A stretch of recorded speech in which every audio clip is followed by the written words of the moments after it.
फसल उत्पादन एवं प्रबंधन। Chapter 11 crop production and management. भोजन वैसा पदार्थ होता है जिससे हमें किसी कार्य को पूर्ण करने हेतु ऊर्जा प्राप्त होती है। हम वृद्धि करते हैं, स्वस्थ रहते हैं। भोजन शरीर की विभिन्न रोगों व संक्रमणों से रक्षा करता है। यह हमें पादप व जंतुओं से प्राप्त होता है। अब हम जानेंगे फसल के बारे में। फसल यानी क्रॉप किसी स्थान पर बृहत स्तर पर उगाए गए एक ही प्रकार के पौधों को हम फसल कहते हैं, जैसे कि गेहूं की फसल, धान की फसल। इन फसलों को उगाने की पद्धति को हम कृषि पद्धति कहते हैं। ये कृषि पद्धतियाँ दो तरह के होते हैं। पहला खरीफ फसल, दूसरा रबी फसल। खरीफ फसल वैसे फसलों को कहते हैं जो वर्षा ऋतु में बोई जाती है, अर्थात इसे जून जुलाई में बोया जाता है और इनकी कटाई मानसून के अंत में यानी सितंबर में काट ली जाती है, जैसे कि धान, मक्का, सोयाबीन, कपास, मूंगफली, बाजरा इत्यादि। रबी फसल यानी रबी क्रॉप्स, जो फसलें शीत ऋतु में उगाई जाती है उन्हें हम रबी की फसल कहते हैं। इन्हें अक्टूबर नवंबर में बोया जाता है और इनकी कटाई मार्च में कर ली जाती है, जैसे कि गेहूँ, चना, मटर, सरसों, अलसी इत्यादि। अब जानेंगे कृषि की पद्धतियाँ। कृषि की कौन कौन सी विधियाँ हैं। सबसे पहले हमें मिट्टी तैयार करना होता है, यानी प्रिपरेशन ऑफ सॉइल। कृषि हेतु मिट्टी को निम्न दो मुख्य विधियों द्वारा तैयार किया जाता है। सबसे पहला होता है जुताई, यानी हम खेतों की जुताई करते हैं, फ्लोइंग करते हैं। इसके लिए क्या करते हैं कि मिट्टी को उलटने पलटने एवं उसको पोला करने की जो प्रक्रिया होती है उसे हम जुताई कहते हैं। इसे हम हल के द्वारा, ट्रैक्टर के द्वारा करते हैं।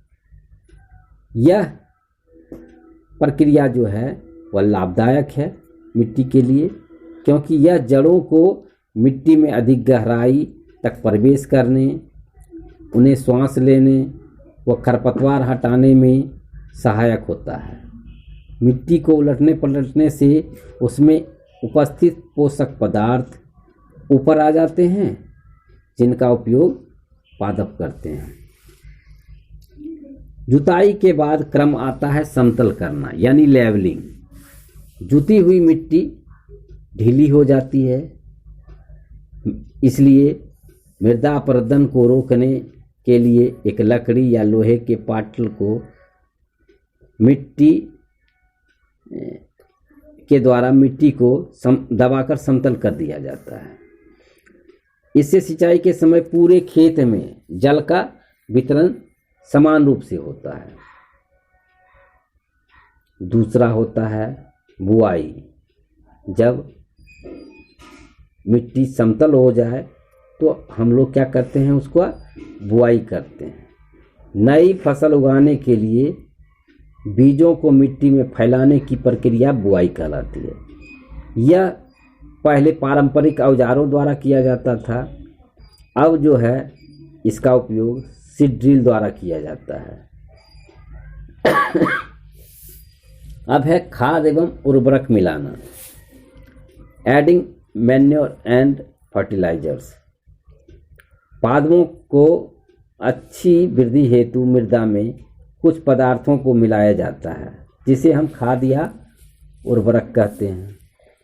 उर्वरक वैसे रासायनिक पदार्थ को कहते हैं जो पादपों और जंतुओं के अपशिष्ट पदार्थों जैसे गाय का गोबर, मृत पत्तियां आदि के अपघटन से प्राप्त होते हैं।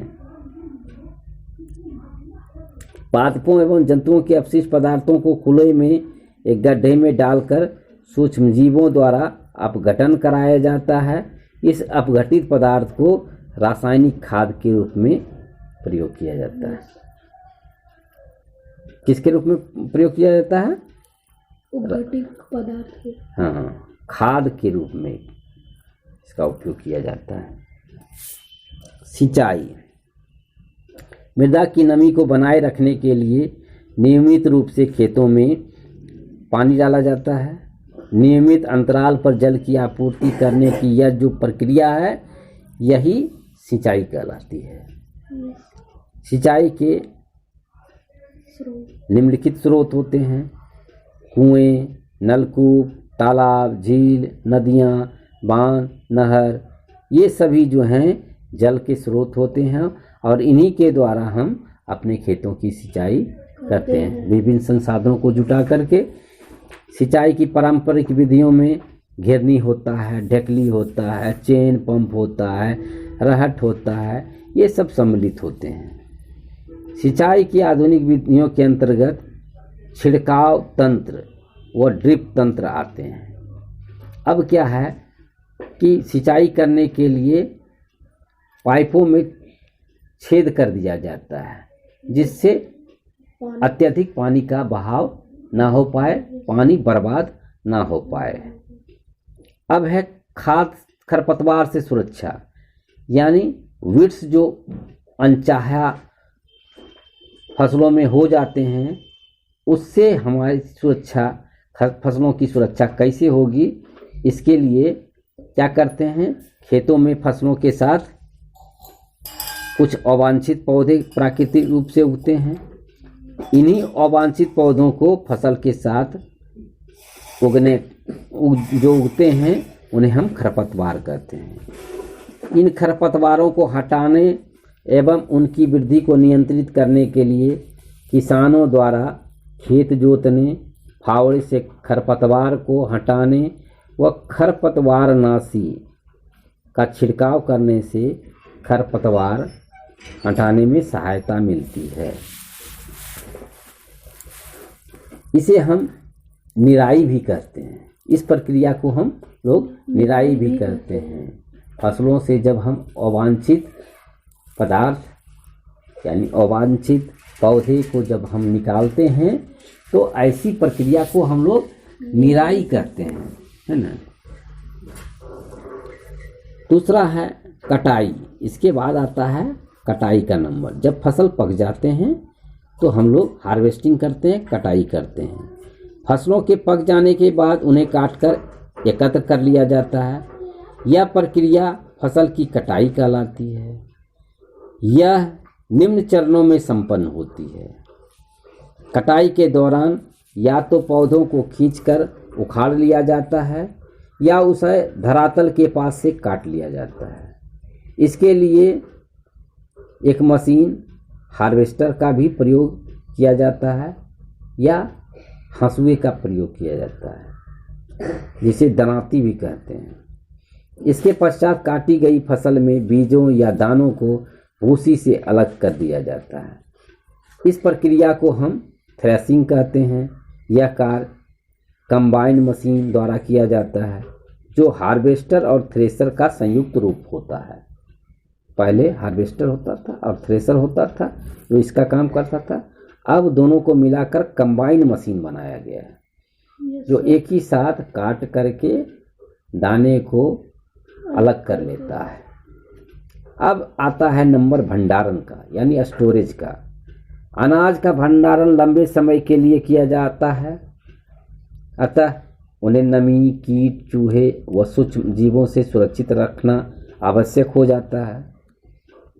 ताजी काटी गई फसलों के भंडारण के लिए उन्हें सर्वप्रथम सुखाया जाता है, ड्राइंग किया जाता है, जिससे उनकी नमी क्या होती है, समाप्त हो जाती है। इसके पश्चात इन्हें कीटों और चूहों से बचाने के लिए कृंतकनाशी और कीटनाशी का छिड़काव किया जाता है।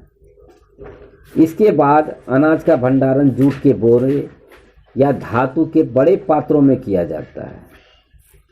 उच्च पैमाने पर अनाज का भंडारण साइलों में किया जाता है या भंडार गृह में किया जाता है, जिससे उनको पीड़कों, चूहों एवं कीटों से सुरक्षित रखा जा सके। अब है कि जंतुओं से खाद्य पदार्थों की प्राप्ति। मनुष्य के विकास, वृद्धि एवं स्वास्थ्य के लिए यह आवश्यक होता है। विभिन्न पोषक पदार्थ भोजन के रूप में कृषि तथा पशुओं से प्राप्त होते हैं। पशुधन के उचित एवं उपयोगी प्रबंधन को ही हम पशुपालन कहते हैं। इसमें दूध, दही, घी, मक्खन प्राप्त होता है।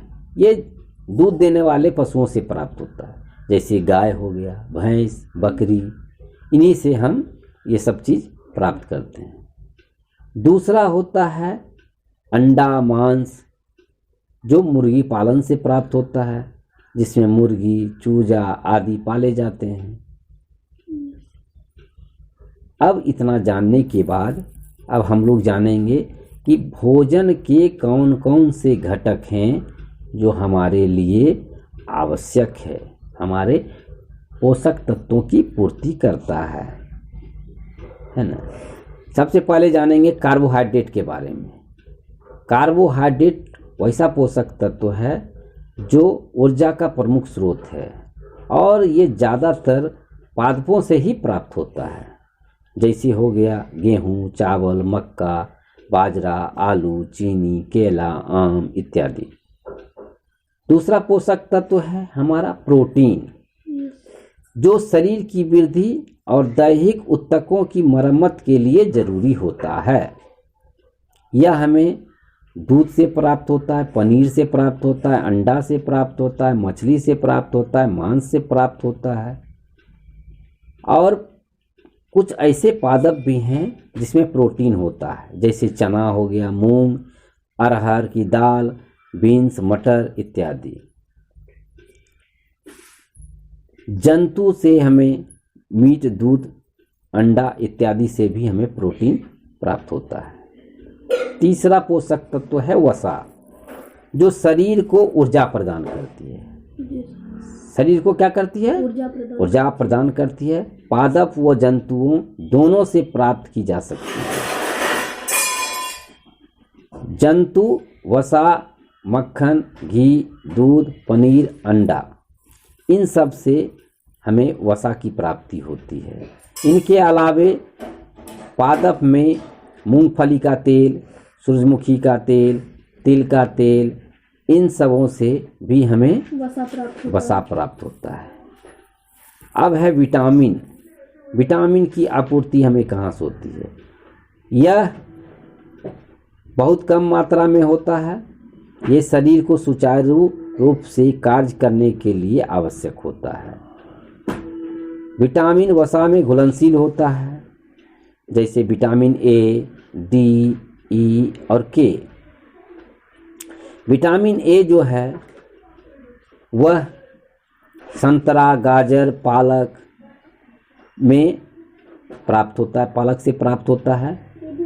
अगर विटामिन ए की कमी हो जाए तो हमें रतौंधी नामक बीमारी हो जाती है, जिसे हम नाइट ब्लाइंडनेस भी कहते हैं। दूसरा है विटामिन डी, जो हमें मछली, अंडा, यकृत इत्यादि से प्राप्त होता है। और अगर इसकी कमी हो जाए तो हमें रिकेट्स नामक रोग उत्पन्न होता है। अब है विटामिन ई। ये अनेक फल और सब्जियों से प्राप्त होता है। अगर इसकी कमी हो जाती है विटामिन ई की, तो बंध्यता रोग हमें हो जाता है ना। विटामिन के की कमी से रक्त के स्कंदन में कमी हो जाती है। विटामिन बी, जो हमें सब्जी, चावल, ब्रोकली इत्यादि से प्राप्त होता है, इसकी कमी से हमें बेरी बेरी नामक रोग उत्पन्न होता है। विटामिन सी जो हमें मिर्च में भी मिलता है, खट्टे फलों में भी मिलता है, इसकी कमी अगर हो जाए तो स्कर्वी नामक रोग हो जाता है। खनिज, शरीर के सुचारू रूप से कार्य करने के लिए खनिज की आवश्यकता होती है, जो सामान्य बुद्धि व उत्तम स्वास्थ्य हेतु आवश्यक होता है। यह हमें पालक में प्राप्त हो जाता है, जिसमें कि वो लौह की मात्रा अधिक होती है। नमक, सोडियम है ना, नमक में सोडियम तत्व पाया जाता है। मोटा चारा हृदय रोगों और आंत के कैंसर की संभावना को ये कम करने का काम करता है। पूर्ण अनाज, दालें, आलू, ताजे फल, ये सब क्या होता है, मोटा चारा में गिनती आता है।